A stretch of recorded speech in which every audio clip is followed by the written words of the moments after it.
Vous écrivez alors votre premier spectacle, votre premier seul en scène, Camille attaque, puis le second, Né sous Giscard, avec une affiche qui attire l'œil.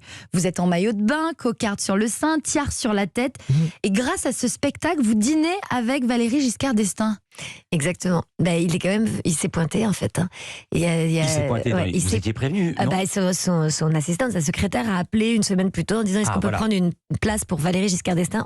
Mais vraiment, on était... Mais on a eu une descente d'organes. Hein. Ouais. On était vraiment... Et alors, est-ce qu'il riait? Et il a vraiment hyper bien réagi. Il a pas ri de manière sonore, mais il a souri pendant tout le spectacle. Il est venu avec sa fille, Hyacinthe. Je me souviens bien, je crois que c'est ça, Hyacinthe. Et après, il m'a proposé d'aller dîner. D'abord, il a fait des selfies. C'était une rockstar à la sortie. Il était trop content. Il y avait toutes les filles de ma génération à la sortie qui lui demandaient des selfies, donc il était mort de rire. Et il s'est prêté au jeu des selfies de manière très amusante. Et après, on a été dîner ensemble. Wow. Et qu'est-ce qu'il vous a dit? Il m'a raconté des tonnes. Moi, j'étais hyper curieuse, hein, donc j'avais beaucoup d'anecdotes.